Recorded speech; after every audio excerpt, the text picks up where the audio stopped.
Il existe des moments dans notre vie où l'on sent, sans pouvoir l'expliquer, qu'une force invisible nous protège. Des rendez-vous manqués,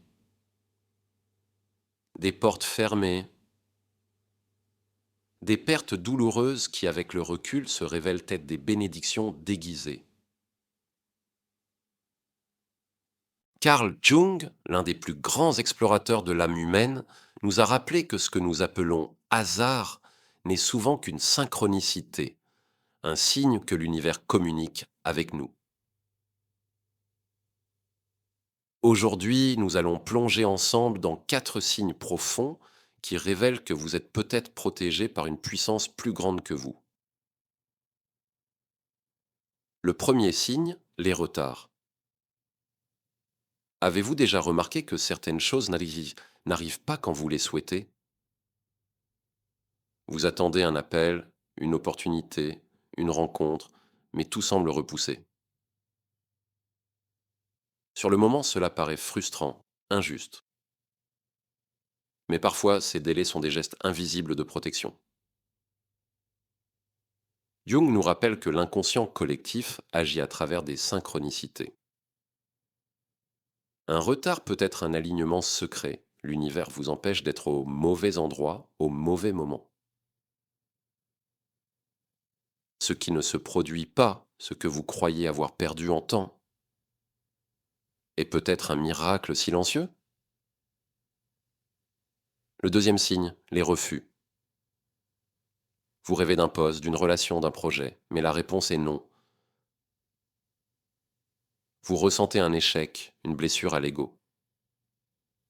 Mais Jung nous invite à voir au-delà de cette douleur immédiate. Le refus n'est pas une punition,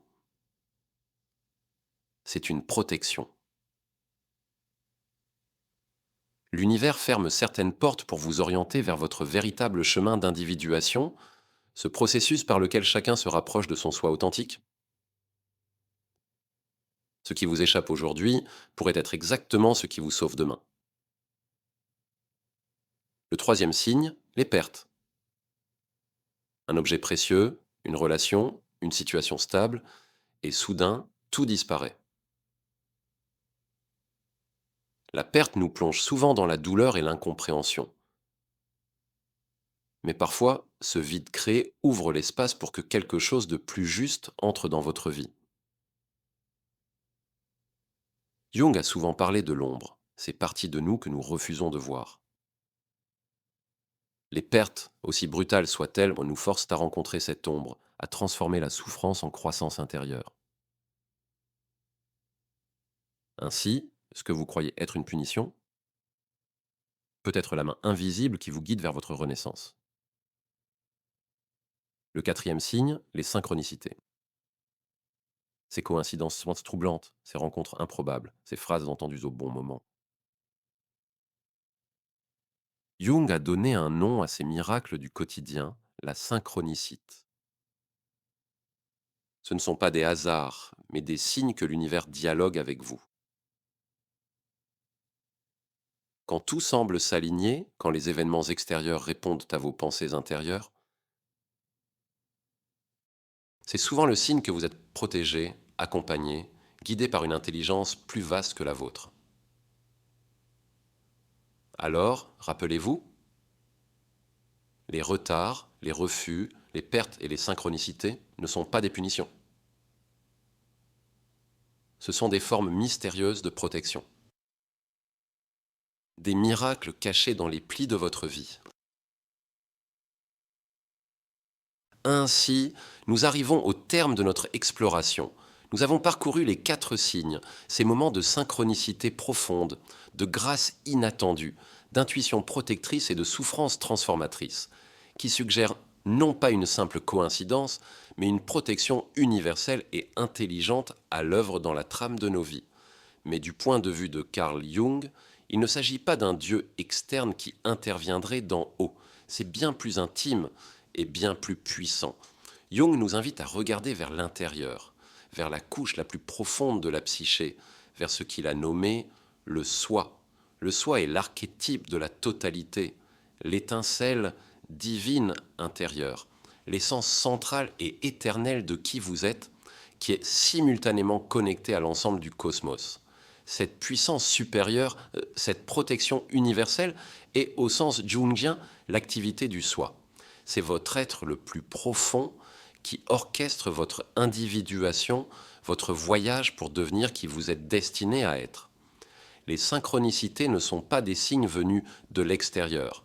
Ce sont des échos significatifs venus de l'intérieur, le soi alignant la réalité intérieure avec les événements extérieurs pour vous guider. Cette intuition, cette soudaine certitude, c'est la voix du soi qui parle à travers le langage des symboles et des sentiments, perçant le bruit de l'ego.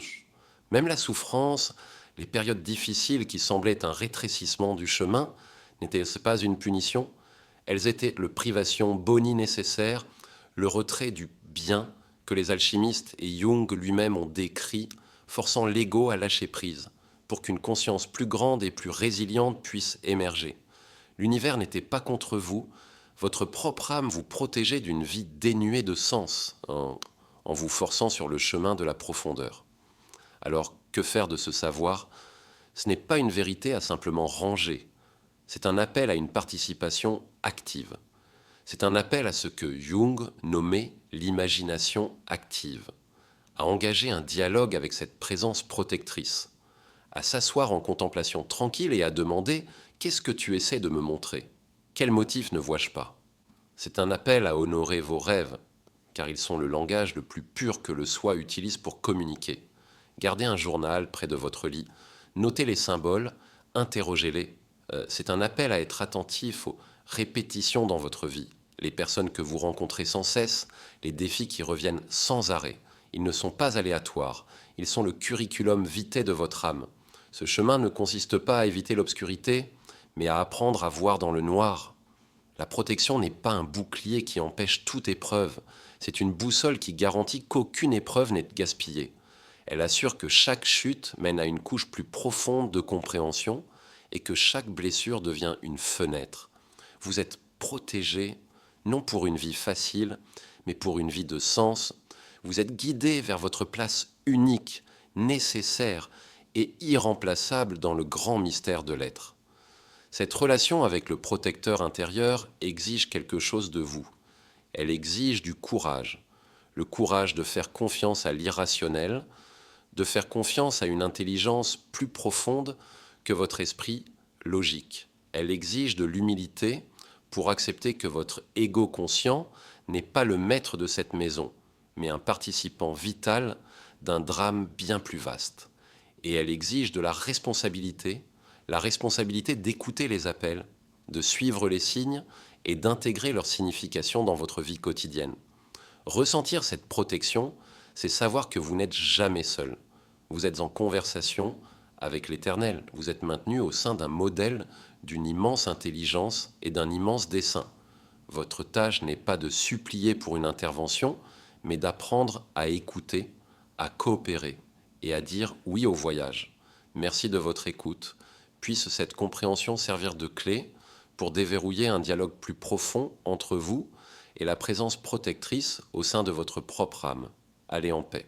Souvenez-vous, parfois ce qui ne se produit pas